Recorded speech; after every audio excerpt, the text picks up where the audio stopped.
So tonight we are Good good evening. Right, so tonight we are going to discuss starting the final topic under our subject, which is the political and social development in the 6th century BCE.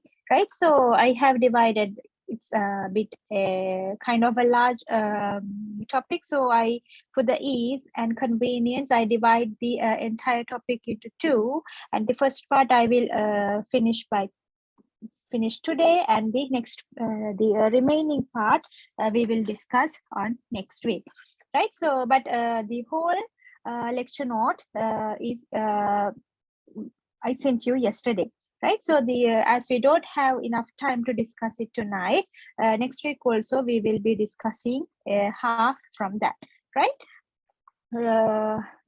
Tonight we will discuss the first part from that. Actually, this topic is all about the political and social developments during the 6th century BC. This is very easy topic because when we were studying the Vedic civilization, we studied almost all the contents here, right? So this is kind of just a revision that we are going to do tonight about the political and social developments which occurred during the 6th century BCE, right? So, and we will be discussing about the Mahajanapadas, the 16 Mahajanapadas which were there within the India during the 6th century BCE, and we will be discussing that about the Mahajanapadas next week, and within that subject, within that topic, we will discuss the economic developments along with the Mahajanapadas. We will discuss about the economic developments, right? So for now, tonight we are going to look at about the political and social developments which were prevailed during the 6th century BCE, right? So let's go to the topic, right? So when we talk about the 6th century BCE, period of 6th century BCE, 6th century to like 4th century could be regarded as one of the significant periods in India, right? So by analyzing the this time period, we could understand the political developments, not only actually the political developments, political systems, political philosophy, economic, social, economic conditions, social order, and also the most importantly the religious activities, right? So during the somewhere around the 6th century BCE, we learned the fact that many religions came into existence during the 6th century BCE. If you take Buddhism and Jainism, they are still prevailing, and most of the other heterodox sects or the religious or philosophies disappeared throughout the time, right? So by studying this period of time, we could see how the polity was developed, how the society was developed, what kind of economic developments were there, right? So likewise, we could learn political systems, political philosophies, economic conditions, social orders, and also religious activities within the society. The beginning of this process go back to the emergence of Janapada, right? So the very beginning point is all about the Janapadas, right? So if we take Janapadas is kind of a gathering, the ancient gathering or place where the men, like the normal people, merchants, craftsmen gathered, right? So when we talk about the Janapadas, the Janapadas were made up with the gramas or villages. The basic unit of the society was village, right? Village or grama. By joining or integrating several gramas, towns were made, right? By joining several towns together, then the cities, large cities were made. By joining or integrating several cities, then Janapada came into existence. Then by connecting several Janapadas, then Mahajanapada came into existence. Likewise, we will be discussing those units step by step within this lecture, right? So these Janapadas characterized by cohesion inside and separation from outside world, right? So if you take a Janapada, it has a similar within the Janapada. It had similar. It was very uniform inside the Janapada, in terms of languages, customs, and beliefs. Inside the Janapada, they had very many similarities, right? So inside look was very cohesion, and it was a separate. It was like a separation from outside, right? So now let's look at the Janapada development in 6th century BCE, right? So villages, towns, cities were the units where the people lived in the Janapadas, right? As we discussed earlier, Janapada was consisted with villages, towns, and cities, right? Further, this was the time where kings and monarchs emerged into the stage of the history, right? So within the Janapada, we learned the fact that many villages, towns, cities were there, and those cities were ruled by several kings. Those cities were ruled by kings, right? So if we take village also had a specific ruler who controlled the village. That person, we identified him as Gramani. Village is the name for the village was Grama. The person who ruled the Grama was identified as Gramani, right? So likewise, there were several rulers who controlled these several units of polities, right?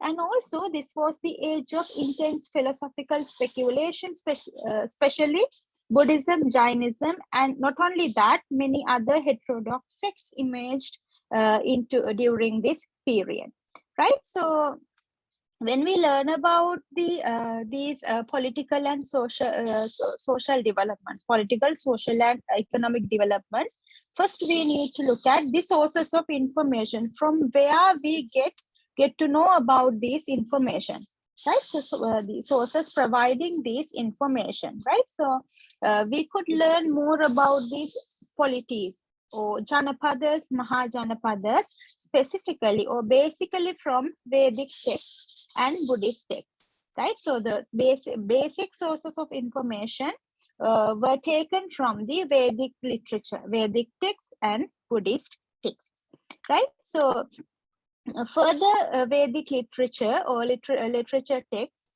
they refer to Mahajanapada and Janapada, right? So when it comes to the Vedic literature, they talks about the Mahajanapada and Janapadas, right? So, and further, they within the Vedic literature, they have talked about the agricultural settlements, right? Settlements and how it was developed throughout the time, right? So the one source of information was Vedic text, and other source of information was taken from the Buddhist text, right? So when we talk about the Buddhist texts, the Tripitaka, you all may know Tripitaka, Vinaya Pitaka, Sutta Pitaka, and Abhidhamma Pitaka, right? So through these Tripitakas, we could learn more about the political and social developments which were occurred during the 6th century BCE, right? So the if you take the Vinaya Pitaka, it mentions it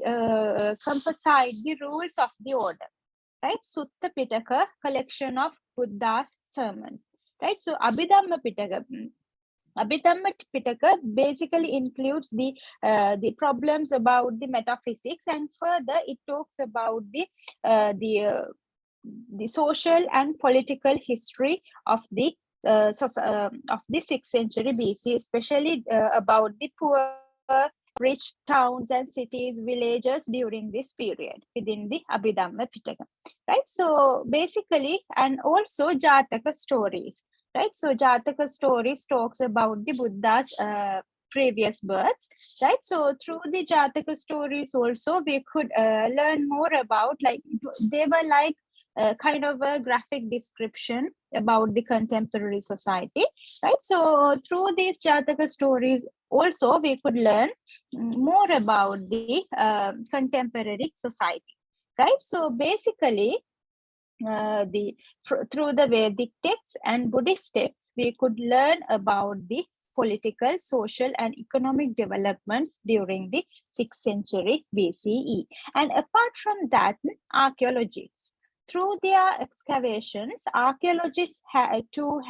provided enough information about the political, social, economic developments during this period, right? So they have done, archaeologists, they have done several excavations basically in Hastinapur, Kausambi, Shravasti, Vesali, and etc. And through these excavations, or through those experiments also, we could learn more about the developments during the 6th century BCE, right? So if we take the sources of information, Vedic texts, Buddhist texts, and the excavation or results from the archaeologists, right? Right. And also, now let's look at the units of settlements during the Janapad. Units of settlements of the Janapad, right? So above literal sources and archaeological sources, as we discussed earlier, provide information about several geographical units during the 6th century BCE, right? Like Mahajanapada, Janapada, Nagara, Rama, and etc. Right? So they mention about several geographical units. Among them, the most important or the most prevalent were Mahajanapada, Janapada, Nagara, and Gram, Nagara and Gram, right? Now let's look at what were Janapadas, what were the Janapadas, right? So in Vedic period, Jana, if you take the term Jana, it refers to members of a clan. Jana refers to members of a clan, right? So in early Vedic society, members of Jana, in very early Vedic society, members of Jana means the people of the clan, right?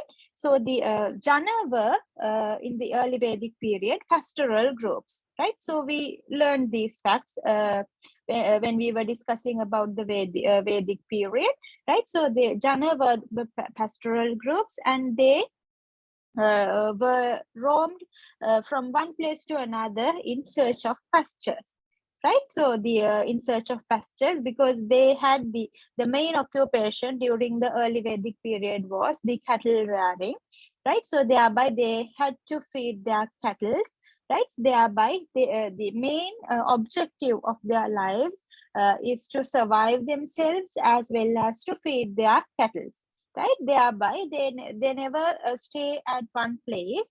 Rather, they roamed, they wandered from place to place in order to search pastures for their cattle, right? So, however, throughout the time, when it comes to the later Vedic period, the people, they were developed socially, and what happened was they chose the agriculture as their occupation, right? So when they started agriculture, they wanted to grow whatever they want to eat, they want to feed them, right? So they had to prepare, they had to cultivate their foods for them, right? So thereby what they did was they started agriculture. When they started the agriculture, they could not roam, thereby they had to settle in one specific place, right? So these agricultural settlements then identified as Janapadas, right? So these agricultural settlements, right? So actually the Grama, Nagara was there. These large settlements were then identified as Janapadas, right? So how these places were named, how these Janapadas, how these grammars were named, right? In the initial phases, these settlements were named by using the name of the dominant lineage who settled in this area. At the very beginning, these settlements, if you take a grammar or city, it was named by the dominant or the main person lineage. Their names were used to name the place, right? So dominant lineage person's name was used to name the specific place, right? So, or else we could say if we take for example, if whatever name, if we could take any name, the ruler's name or the leader's name was used to name that specific location or specific place during the early Vedic period, right? So once they settled into that specific place, there was all expansion of agriculture. Now they shifted from the cattle rearing to agricultural processes, right? So it was further developed, and there was an expansion of agricultural economy, right? So in order to improve the agricultural activities, they further started using iron axes, plows, and etc. We talked about these things during our lessons about the Vedic culture, right? So, and also earlier, when it comes to the agricultural processes, earlier at the very beginning, they cultivated wheat. And throughout the time, throughout their experiences, throughout their experiments, they started to cultivate rice. Throughout the expansion of the agriculture, throughout the due to the growth of population. Throughout the time, what happened was they started to cultivate rice as their main crop, right? So, and also the chiefs or the ruler or the chiefs had the responsibility to protect their clan, right? So the chief had the responsibility to protect their clan, right? So, and also throughout the time, some of these janapadas developed into Mahajanapadas, right? These janapadas throughout the time developed into Mahajanapadas, right? So this occurred because of series of changes occurred within the internal socio-political structure, right? So due to the several developments, due to several socio-political structural developments within the within the Janapadas, they developed into Mahajanapadas, right? So this was basically the main reason for this development was agricultural expansion of the agricultural communities, expansion of the agricultural activities, right? So thereby, as a result, agricultural lands became most important economic assets, right? So earlier, during the early Vedic period, when the pastoral economy was there, when the cattle rearing was the main occupation, the most important asset for the people was cattle, right? So the most important asset for them, for the pastoral groups, was cattle, right? So they had to protect their cattle, right? But throughout the time, when the pastoral economy shifted into the agricultural economy, they wanted more and more lands to cultivate their crops, right? Thereby, throughout the time, what happened was agricultural lands became the most important economic asset. Agricultural lands became the most important economic asset, right? Throughout the time, right? And also another important thing occurred due to this development was emergence of new groups, right? So earlier, especially during the early Vedic periods, separate tribal groups lived in several places. Separate tribal groups were there, right? But due to the socio-cultural developments, agricultural developments, and especially due to the increment of the population, these separate groups started to emerge. These separate groups started to emerge, right? Another important change was with the population increase, emergence of new categories and groups of people within the society due to the population increment, due to the political, social, agricultural developments. What happened was ultimately the groups of people, the separate groups of people started to emerge, right? They started to emerge, right? So now let's look at the several groups of people who lived within the society one by one, right? So one important person within the society was Gahapati. Gahapati was the master of individual household, right? So the Gahapati, this term was used to identify the master of the individual household, and this Gahapati, this person owned lands, right? So for example, if we take Brahman Gahapati, he is said to have owned so much of land, right? So if the person is a Brahman Gahapati, he said, this is for example, for as example, he said to have owned so much land, right? So within this developing era, as we learned earlier, lands became the most important wealth. Lands became the agricultural lands because they wanted more and more lands to cultivate their crops for agricultural purposes. Thereby, what happened was lands became the most important form of wealth. Lands became the most important form of wealth, right? So these Gahapatis got their lands cultivated by slaves or hired laborers or by Shudras, right? So Gahapatis, in order to cultivate their lands, they used like servants, slaves or hired slaves were known as dasas, or hired laborers, karmakaras, or by Shudras, right? So how did they find these dasas or slaves? Right, so during this period, due to the increment of population, we earlier I told you that the groups of people emerged,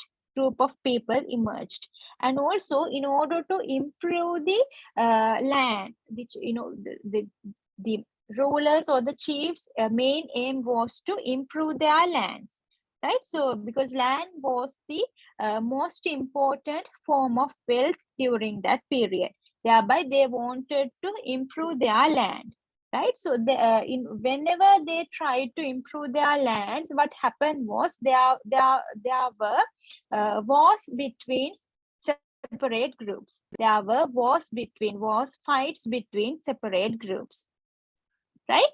Whenever one group conquered the other group, the lost party became the slaves of the other party, thereby they used these slaves as workers within their agricultural processes, right? Similarly, these Gahapatis got their lands cultivated by slaves or hired laborers or by Shudras, right?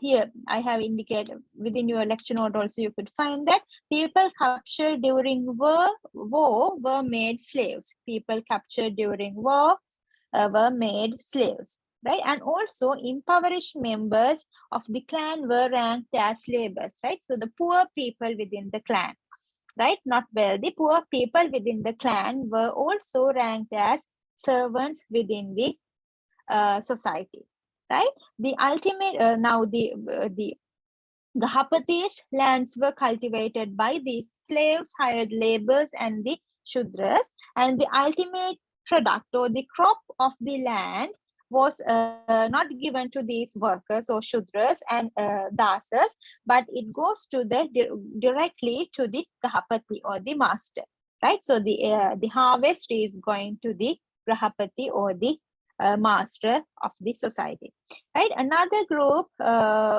within the society was merchants during this period, merchants, right? So merchants were the traders during that period.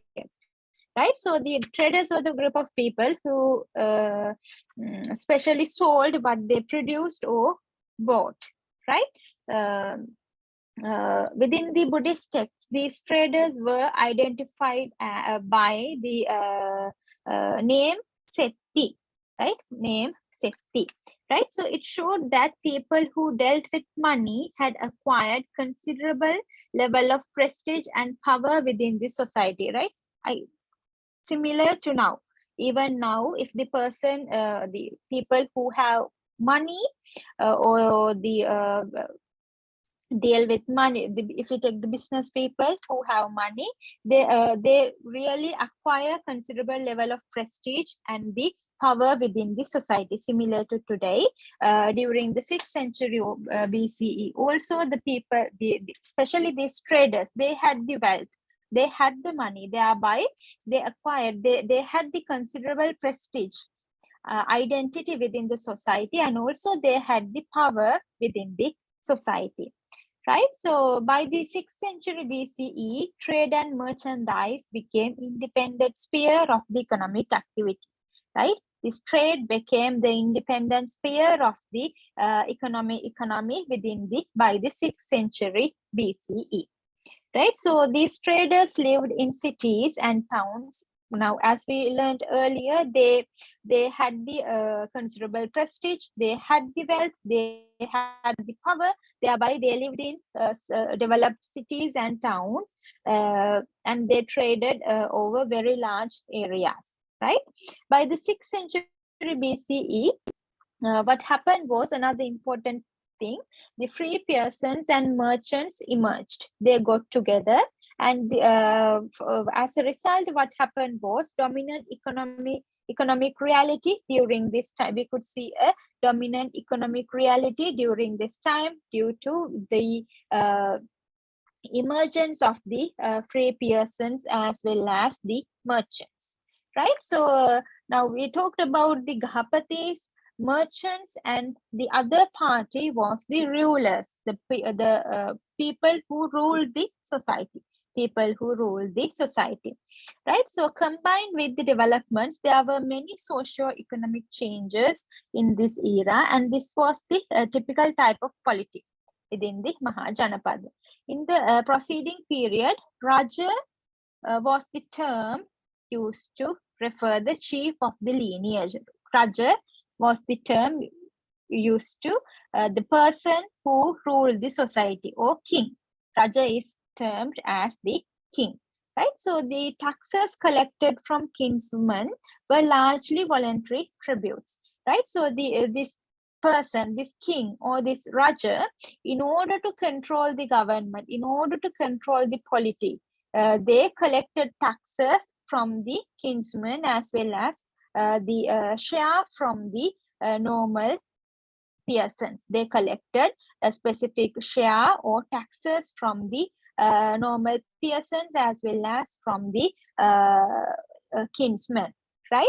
There are some reference to Krusker, that is peasants who pay taxes, right? So not only the kinsmen, but also some peasants were paid taxes during this period, right? So the king was considered as king, or the Raja was considered as a generous father figure who ensured the prosperity to the lineage, right? So the king or the Raja, he was considered as the father figure to the clan.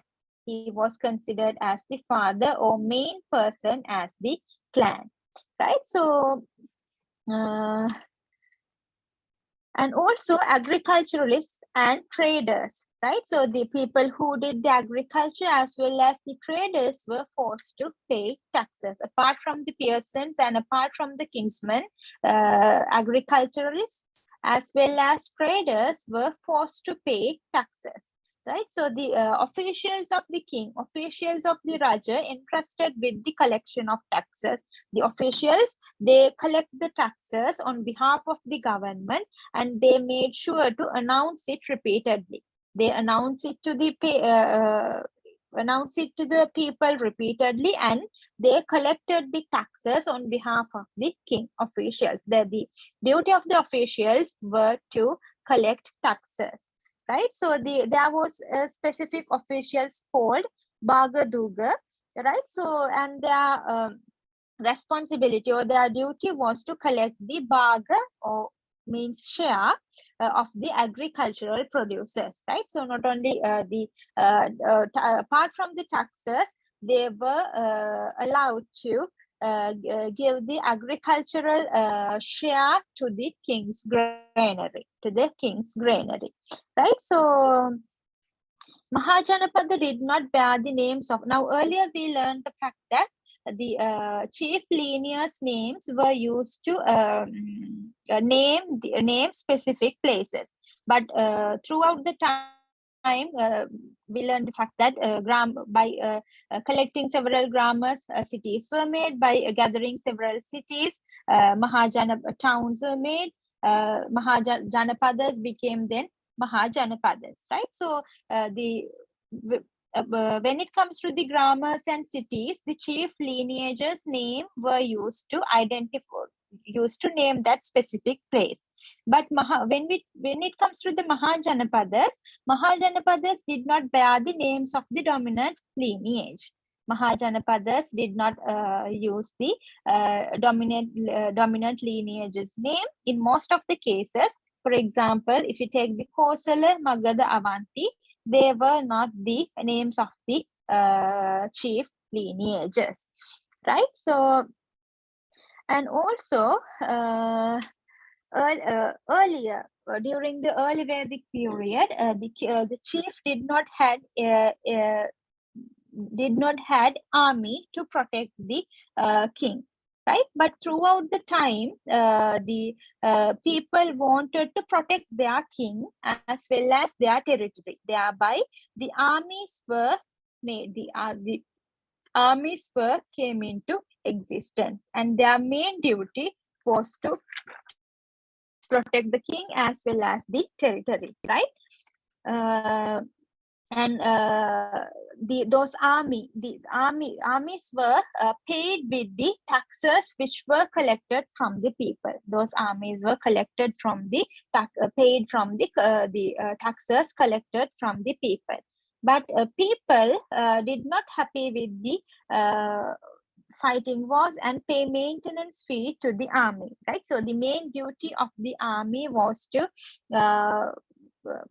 protect the king, and in order to extend their land, they had to fight or have fights with the other tribal groups, right? So and they were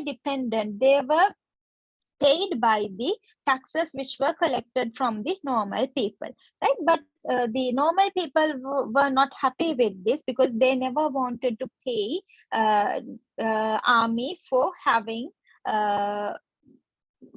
fighting wars. They never wanted to have fighting wars. Thereby, they were not happy to pay the taxes for the maintenance fee as army, right? So king's wealth was determined by the taxes. Now when it comes to the king's wealth was purely determined by the taxes collected from the tribesmen, right? So the government or the king's wealth was basically determined by the taxes collected from the normal tribesmen or the normal people, right? So now people were actually not happy to pay these taxes, as we learned earlier, right? Even though the king levied taxes on several things, but king protected the peasants and merchants from internal and external aggressions.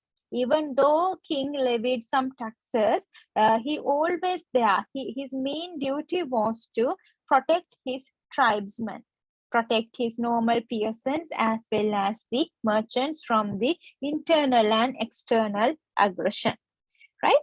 Now let's look at the units of settlements within the Mahajanapada, right? So this is like a very summary to what we learned so far, right? So we learned about the Gahapatis and merchants and peers. Gahapatis were the people who had owned the lands, right? So and we learned also about the merchants and peasants, right? So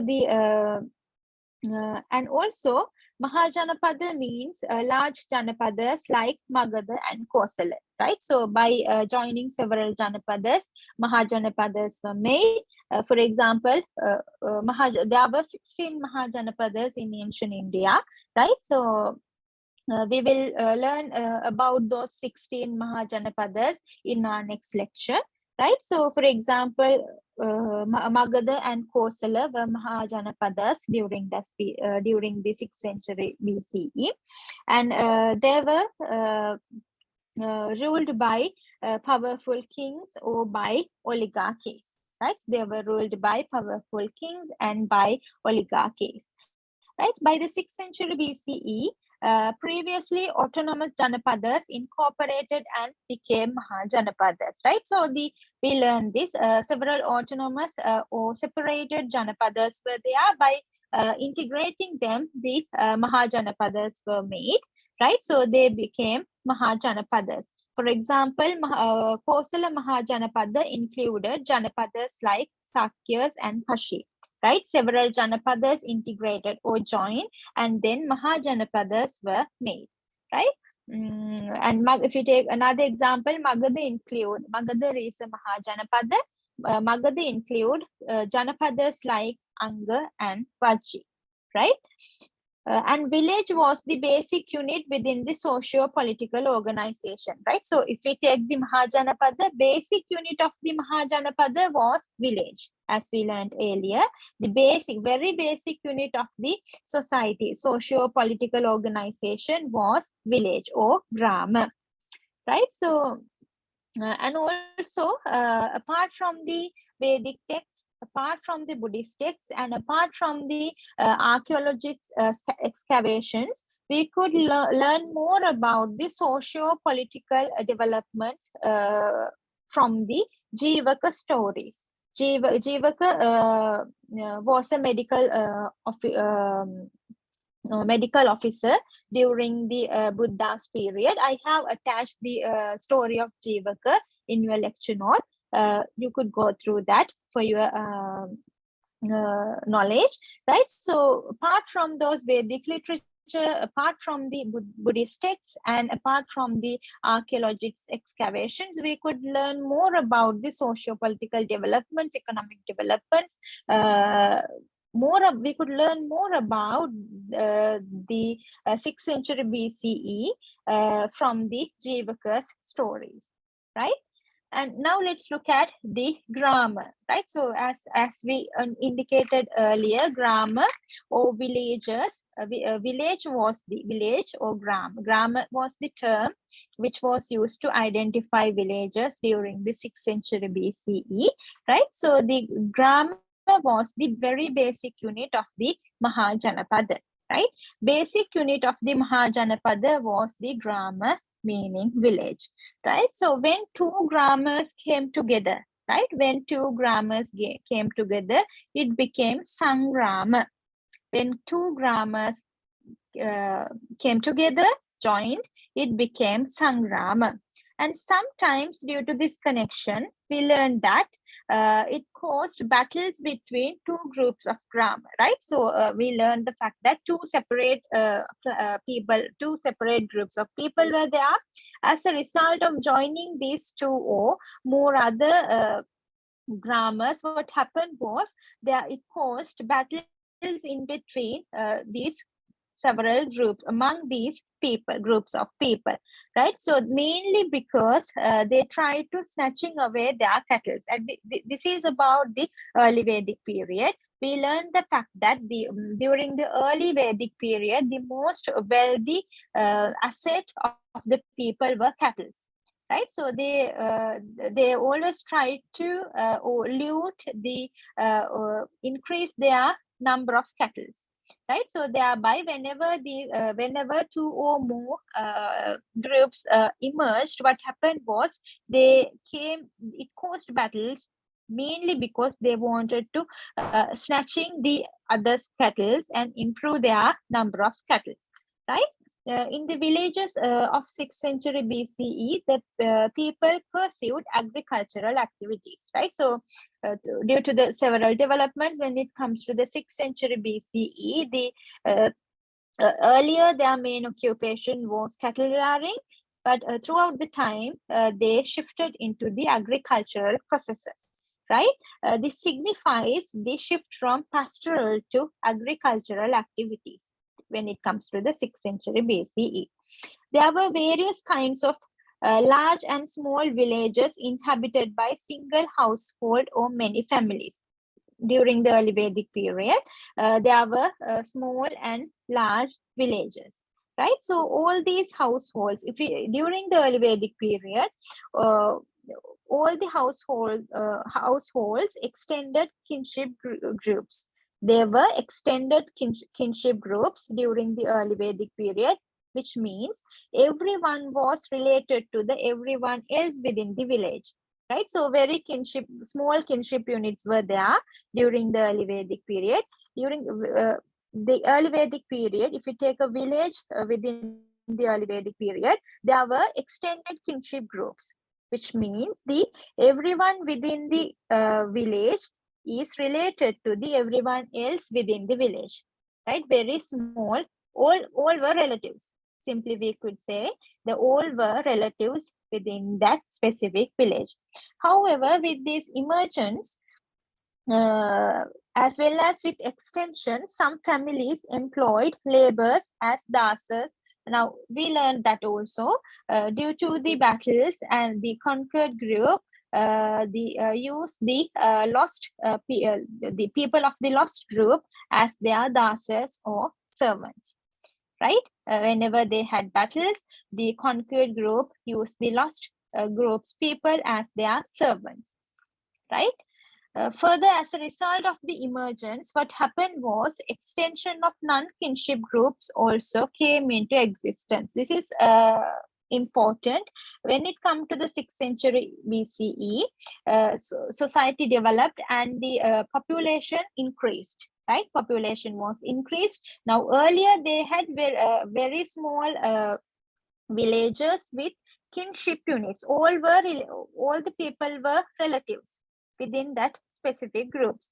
But throughout the time, what happened was, so there were we could see an emergence within the society. Several villages were emerged together, right? As a result, what happened was, due to this emergence, non-kinship groups or non-relative groups came into existence, right?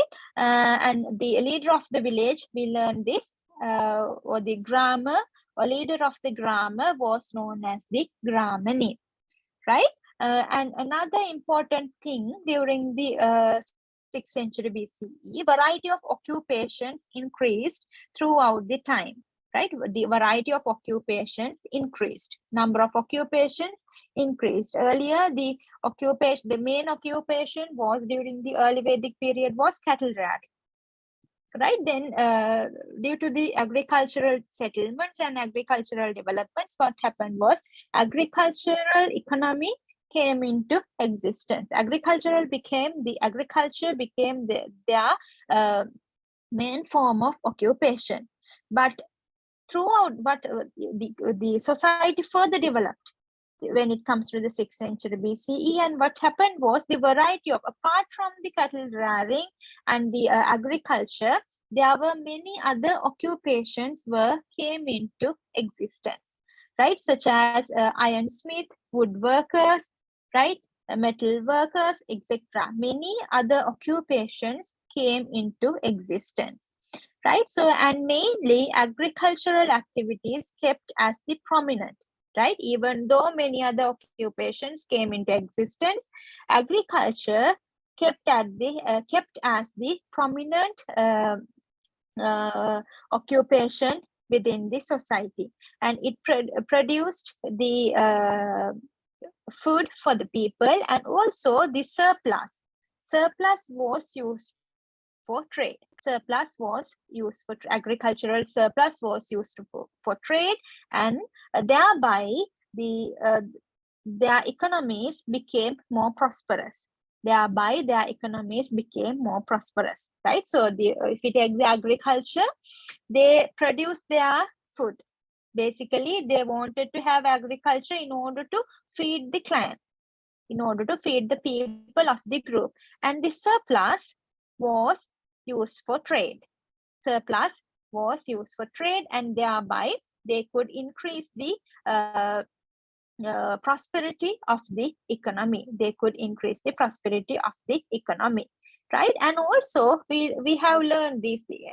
I think this is like a revision for what we learned during the Vedic period, right? So the exchanging goods, barter system, hope you can remember, we talked about the barter system again and again, right? So, and also exchanging goods or barter system was integral part of the society, right? Apart from those occupations, exchanging goods or the barter system was prominent during the society, because the monetary values were there. Thereby, what people did was they exchanged goods with each other, right? Towns and cities. Now the basic group was the grammar or villages, and by gathering several villages, towns and cities came into existence, right? Gathering several villages, then towns and cities were made, right? Towns and cities were dominated by kings and merchants, right? Now, grammar was the very basic unit of the Mahajanapadas, right? So it was, grammars were ruled by the Gramani, the ruler of the grammar, right? So by gathering several grammars together, towns and then cities were made, right? Developed, right? These towns and cities were dominated by kings, especially by the kings and the merchants, because merchants, they had the prestige, they had the they had the ability to dominate the society, because they hold the wealth, right? Thereby, these towns and cities were dominated by the kings and merchants, right? And at the same time, heterogeneous population started to settle during this period due to the emergence. We talked about this. Due to this excessive emergence, what happened was heterogeneous, very different types of tribes started to settle during this period, right? So with the literal sources, they provide some examples for these settlements, such as Pura, Nigama, Nagara, and etc. Right? So these the exact difference among these settlements are not clear, but they may basically due to the different sizes, as well as due to the different varieties of features of them, right? If we take the towns and the cities, as I told you, towns and cities were made up with gathering several villages, and towns and cities were substantially larger than the villages, right? And also, these settlements witnessed an increase of trade and population. Due to these settlements of the towns and cities, what happened was trade and population was increased. Trade as well as population was increased. A massive fortifications have been found around the cities, right? Now, throughout the time, everything was developed, right? So in order to protect their territories, now these towns and cities were ruled or dominated by kings, right? So in order to protect their territories, in order to protect their towns or cities from the external people, what happened was the massive fortifications or massive walls were developed to protect their cities or territories, right? So the massive fortifications have been found from the excavations of the archaeologists. They have found massive fortifications around the cities such as Kausambi, Ujjani, Varanasi, and etc. These fortifications were basically used to protect their territories, right? So what is clear from these literature references are the cities had emerged as the focus of power and control over the Mahajanapadas, right? So the kings were now, as we learned earlier, villages were there. Village was the very basic unit of the society. By gathering several villages, the towns and cities were made. Towns and cities were comparatively larger than the villages, right? So by gathering several towns and cities, Janapadas were made, right? By integrating several Janapadas, ultimately Mahajanapadas were made, right? Right. So the newly emerged merchant class also controlled this, as we learned earlier, not only the kings, but also the merchant class or the traders. They had kind of, they were wealthy people, thereby they had the power to control. They had the power to control. Thereby what happened was these towns and cities were controlled by the kings as well as the merchants. And another important thing, economically important fact was that the coinage came into existence, or the coins, the use of money. Simply, money means, in the sense, when it comes to the 6th century BC, it is all about coins, right? Coins, the coinage or the coins came into existence during the 6th century BCE. Thereby, earlier the barter system was there, right? So once the coinage was introduced, the economy was further developed. Economy was further developed, right?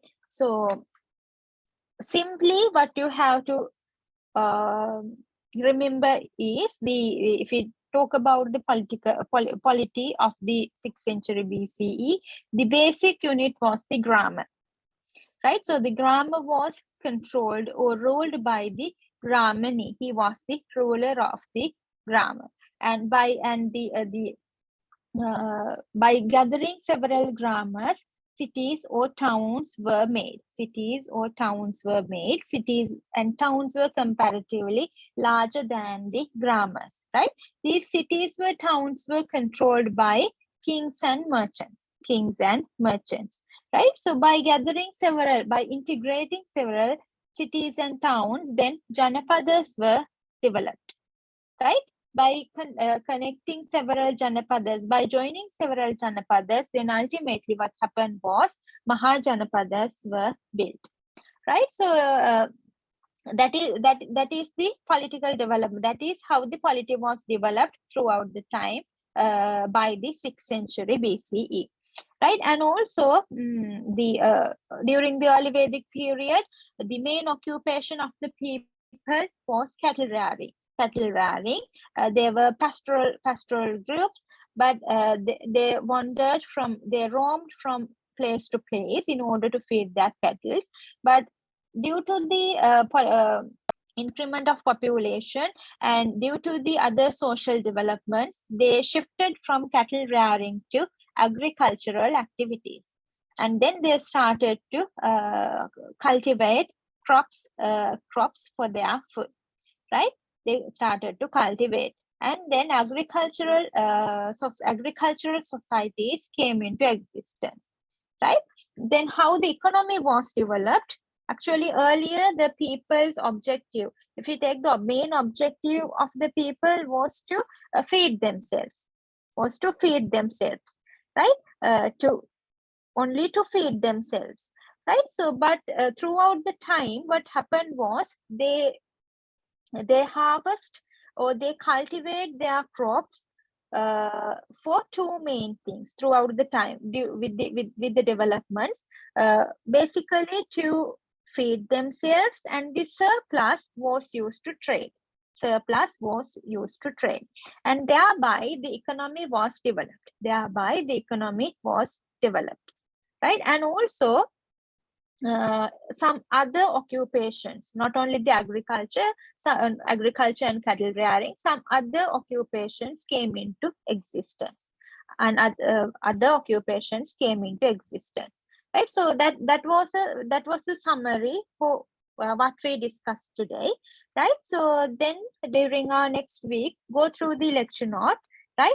Go through the lecture note and try to remember all the important. Actually, I don't think this is very easy and interesting topic, right? So it is not that difficult to remember, right? So you will definitely get a question on the political development in your exams, right?